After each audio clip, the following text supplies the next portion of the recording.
Namun penelitian telah menunjukkan bahwa baik laki-laki maupun perempuan bisa saja mengalami perasaan menjadi penipu. Saat ini, sindrom penipu dapat diterapkan pada siapa saja yang berprestasi tinggi. Kali ini kita akan membahas mengenai imposter syndrome alias sindrom penipu.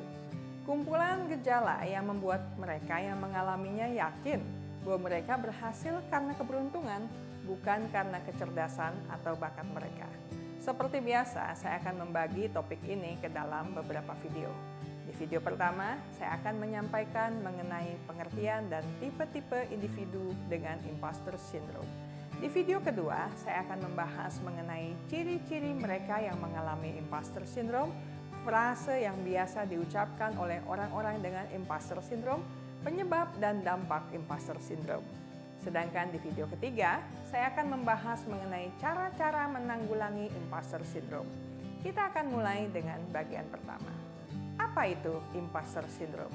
Imposter syndrome atau sindrom penipu adalah kumpulan perasaan tidak mampu yang tetap terjadi walaupun penderitanya terbukti mengalami keberhasilan.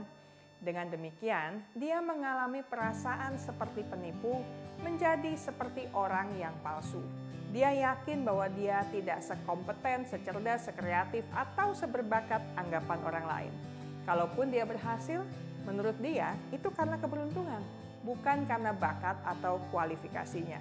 Karena itu dia akan merasa tidak pantas berada di tempatnya yang sekarang. Istilah ini untuk pertama kalinya disebutkan pada tahun 1978 oleh psikolog Pauline Rose Clance dan Suzanne Imes. Ketika konsep ini diperkenalkan, pada awalnya dianggap berlaku hanya untuk perempuan yang berprestasi. Namun penelitian telah menunjukkan bahwa baik laki-laki maupun perempuan bisa saja mengalami perasaan menjadi penipu. Saat ini, sindrom penipu dapat diterapkan pada siapa saja yang berprestasi tinggi tetapi tidak mampu menginternalisasi dan menerima kesuksesan mereka. Meskipun fenomena penipu bukanlah diagnosis resmi yang tercantum dalam DSM, psikolog dan yang lainnya mengakui bahwa ini adalah bentuk keraguan intelektual yang sangat nyata dan spesifik. Perasaan penipu umumnya disertai kecemasan dan seringkali depresi. Sindrom penipu dapat dikaitkan dengan perasaan ragu lainnya seperti takut sukses, takut gagal, atau sabotase diri. Tapi itu bukan sekadar gejala rendahnya kepercayaan diri atau kerendahan yang berlebihan. Sindrom penipu sering menyerang seseorang di saat sukses. Ketika dia memulai pekerjaan baru, menerima penghargaan atau promosi, atau mengambil tanggung jawab ekstra, seperti mengajar orang lain, memulai bisnis sendiri, atau menjadi orang tua untuk pertama kali. Perasaan ini dapat menginspirasi Anda atau penderita untuk bekerja lebih keras, yang mungkin saja berdampak pada kesuksesan besar dan pengakuan lebih banyak, tapi juga pada akhirnya membuat individu itu makin merasa seperti penipu besar. Akibatnya dia akan merevisi tujuannya, mengurangi ambisinya, dan pada akhirnya menghalangi untuk memenuhi potensi yang sebenarnya. Ada 5 tipe imposter syndrome menurut Valerie Young. Pertama, si perfeksionis. Orang yang menetapkan ekspektasi yang sangat tinggi untuk diri mereka sendiri dan bahkan jika mereka memenuhi 99% dari tujuan mereka akan merasa seperti orang gagal. Tidak pernah puas, selalu merasa bahwa pekerjaannya bisa lebih baik. Setiap kesalahan kecil akan membuat mereka mempertanyakan kompetensi mereka sendiri. Alih-alih berfokus pada kekuatan, mereka cenderung terpaku pada kekurangan atau kesalahan apapun, sekecil mungkin. Hal ini seringkali menyebabkan tekanan diri yang besar, berikut kecemasan, kekhawatiran, keraguan tinggi, terutama ketika mereka menetapkan tujuan ekstrim yang tidak tercapai. Kedua, si ahli atau si expert. Orang yang merasa perlu selalu berusaha untuk belajar lebih banyak dan tidak pernah puas dengan tingkat pemahaman mereka. Mereka selalu berusaha untuk mengetahui setiap informasi sebelum memulai suatu proyek dan terus mencari sertifikasi atau pelatihan baru untuk meningkatkan keterampilannya. Mereka tidak akan melamar pekerjaan jika tidak memenuhi semua kriteria dalam postingan, dan mereka mungkin ragu-ragu untuk mengajukan pertanyaan di kelas atau berbicara dalam rapat di tempat kerja mereka karena takut terlihat bodoh jika mereka belum tahu jawabannya.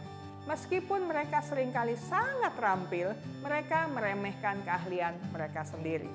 Ketiga, si jenius alami atau si natural genius. Orang-orang yang menguasai banyak keterampilan baru dengan cepat dan mudah dan merasa malu dan lemah saat dihadapkan pada kenyataan bahwa mereka harus berusaha untuk mencapai suatu tujuan yang sukar. Ketika mereka gagal pada usaha pertama dan harus belajar lagi, otaknya memberitahu bahwa itu adalah bukti bahwa dia seorang penipu. Keempat, si solois. Orang-orang ini cenderung sangat individualistik dan lebih suka bekerja atau menyelesaikan tugas sendiri. Harga diri mereka seringkali berasal dari produktivitas mereka, sehingga mereka sering menolak tawaran bantuan. Mereka cenderung melihat bahwa meminta bantuan adalah tanda kelemahan atau ketidakmampuan, juga berarti bahwa mereka gagal atau telah menipu orang lain. Kelima, si superhero.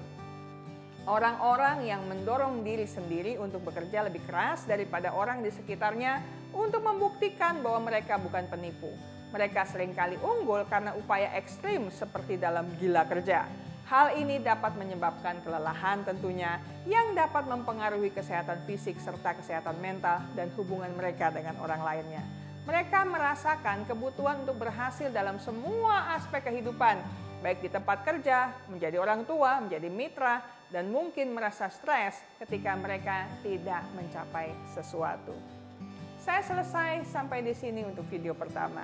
Nantikan video kedua minggu mendatang untuk membahas ciri-ciri mereka yang mengalami imposter syndrome, frase yang biasa diucapkan, penyebab dan dampak imposter syndrome. Ingat baik-baik, kesehatan mental Anda sangat berharga. Jagalah, pertahankanlah dengan sekuat tenaga.